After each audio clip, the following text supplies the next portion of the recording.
Hello दोस्त, आज हम लोग एक्सरसाइज 1.1 का थ्योरी देखेंगे। अगर आज हम लोग ये सब अगर हम समझ जाते हैं तो हमको 1.1 में कोई दिक्कत नहीं होगा। जी हाँ, आपका जो पहला पॉइंट है वो है आपका यूक्लिड विभाजन परिमेय या यूक्लिड विभाजन एल्गोरिथम का। ये दोनों सेम बात है। इसी का दूसरा नाम है भैया कलन विधि। देखिए यूक्लिड, सबसे पहले हम जानने का प्रयास करेंगे। यूक्लिड जो थे वो एक ग्रीक मैथमेटिशियन थे। जी हाँ, यूक्लिड जो है वो एक ग्रीक मैथमेटिशियन है। उसके बाद विभाजन का मतलब होता है भाग। विभाजन का मतलब होता है भाग। परिमिका कहिए या परमेय कहिए, दोनों सेम बात है। ज्यादा आपको देखने को मिलेगा परमेय देखने को मिलेगा। कहता है ये सिद्ध किया हुआ, जी हाँ, ये सिद्ध किया हुआ कथन है जो अन्य कथन को सिद्ध करने में इसका उपयोग किया जाता है। जैसे कहेंगे, जैसे आप लोग का रहेगा a बराबर B Q plus R, a बराबर बी क्यू प्लस आर, जहां a बराबर आपका हो गया भाज्य, b बराबर आपका भाजक, q बराबर भागफल और r बराबर शेषफल। देखिए इसको थोड़ा सा हम समझते हैं। जैसे अगर हम आपको बोलेंगे, जैसे हम आपको बोलेंगे पांच में, यानी 5 से अगर हम 13 में भाग देते हैं, जी हाँ, क्या वर्ड में लगाइएगा, 5 दूनी 10, 5 दूनी 10, आपका शेषफल आ गया 3। जी हाँ, इसको हम लोग बोलते हैं a, यानी इसको बोलते हैं भाज्य, इसको बोलते हैं भाजक। जिससे भाग देते हैं उसको कहते हैं भाजक, इसमें भाग देते हैं उसको कहते हैं भाज्य, जो आता है उसको कहते हैं भागफल, जो बचता है लास्ट में उसको हम लोग कहते हैं शेषफल। जी हाँ, ये सिद्ध किया हुआ कथन है जो अन्य कथन को सिद्ध करने में इसका प्रयोग करते हैं।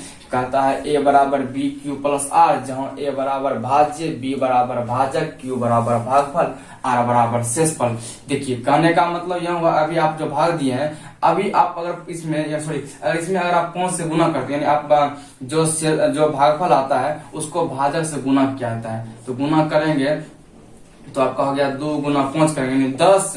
जो शेषफल आता है उसको क्या करते हैं, उसको जोड़ देते हैं, यानी 13। यहाँ पर देखिए, अब हम यहाँ पे कहेंगे कि जो अभी हम भाग बनाए थे वो मेरा क्या करेक्ट है। क्यों? क्योंकि भाजक देखिए मिल चुका है, यानी इसको बनाएंगे।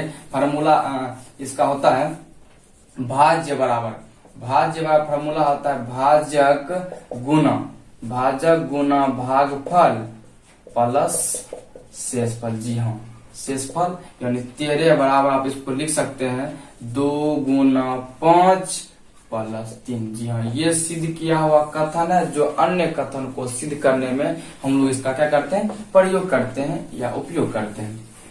अब देखिए थोड़ा सा इसको हम समझते हैं। देखिए ये आर का मान 0 से हमेशा या तो बड़ा होगा या 0 के बराबर होगा, और ये जो b है हमेशा r से बड़ा होगा, ऐसा हमारे यूक्लिड जी का कहना है।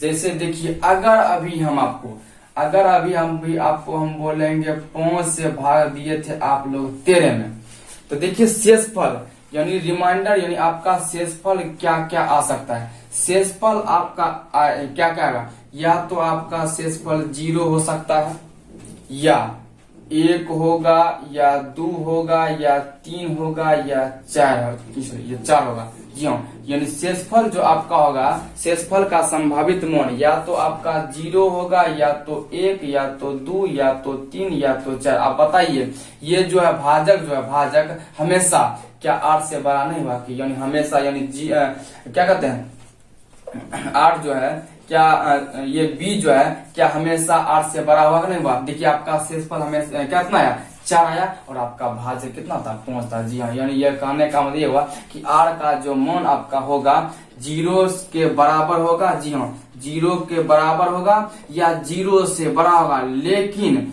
ये जो भाजक है हमेशा r यानी शेषफल से बड़ा होता है। अब देखिए, अब आप लोग का अगला पॉइंट है एल्गोरिथम। जी हाँ, एल्गोरिथम कहता है ये ये सुपरिभाषित चरणों की श्रृंखला होती है जो एक विशेष प्रकार की समस्या को हल करने की एक विधि या प्रक्रिया प्रदान करती है। जैसे नोट में आप लोग कहिएगा, एल्गोरिथम शब्द फारसी गणितज्ञ अल ख्वारिज़मी के नाम से लिया गया है। देखिए एल्गोरिथम पहले हम लोग समझ लेते हैं थोड़ा सा।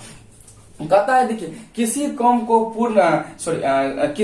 को पूरा करने के लिए एक विभिन्न चरणों से गुजरना पड़ता है। यानी कहने का तात्पर्य यहाँ यह है कि देखिए, अगर हम लोग को कोई काम करना होता है तो उसका एक क्या कहते हैं, उसका एक कंडीशन होता है, एक चरण होता है। जैसे अगर अभी हम आपको बोलेंगे कि आप फोन लगाइए, अगर आप फोन लगाइएगा तो सबसे पहले आप मोबाइल को देखिएगा, मोबाइल आपका ऑन है कि ऑफ है। उसके बाद आप क्या कहते हैं, उसका आप लॉक खोलिएगा, उसका फिर नंबर डायल करिएगा, उसका रिंग होगा। तब तक आप उस आदमी से बात नहीं कर सकते हैं जब तक कि वह आदमी आपका कॉल रिसीव नहीं कर लेता। जी हाँ, वही कहता है कि ये एल्गोरिथम जो होता है, ये किसी काम को पूर्ण करने के लिए, यानी किसी काम को पूरा करने के लिए जो चरण से गुजरना पड़ता है उसी को एल्गोरिथम कहते हैं। यानी किसी काम को पूरा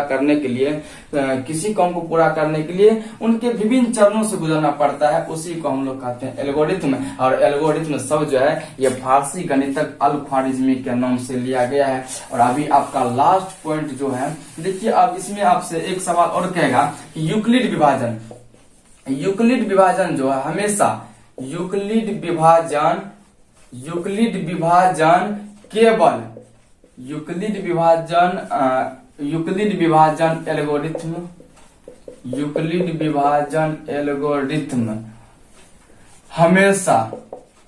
हमेशा दो धनात्मक पूर्णांकों के लिए सत्य होता है। जी हाँ, यूक्लिड विभाजन सत्य होता है। यूक्लिड विभाजन एल्गोरिथम जो है आपका हमेशा दो धनात्मक, यानी जी हाँ, हमेशा धनात्मक संख्या के लिए ही सत्य होता है। हमेशा धनात्मक संख्या के लिए ही लागू होता है, ऋणात्मक संख्या के लिए नहीं होता है। जैसे 4, 2, 3, 7 ये सब क्या है, ये सब हमारा धनात्मक इंटीजर यानी पॉजिटिव इंटीजर्स नंबर है। जी हाँ, उसके बाद आपका नेक्स्ट लास्ट जो है, इसमें आपसे कभी कभी ऑब्जेक्टिव में पूछता है यूक्लिड विभाजन क्या चीज निकालने की तकनीक है। तो यानी आप लोग कहिएगा यूक्लिड विभाजन HCF है। यूक्लिड विभाजन HCF निकालने की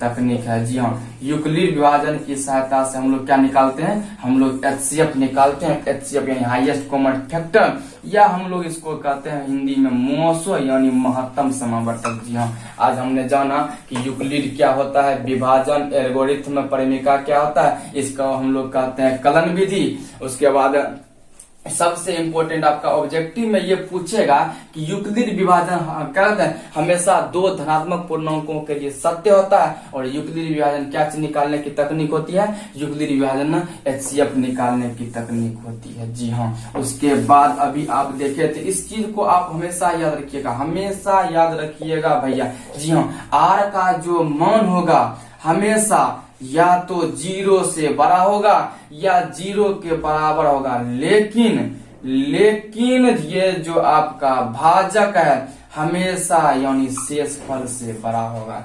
अगर आप लोग इतना को समझ गए हैं तो आपको एक्सरसाइज 1.1 में कोई दिक्कत नहीं होगा। इसलिए इसको बढ़िया से आप लोग रिवीजन कर लीजिए।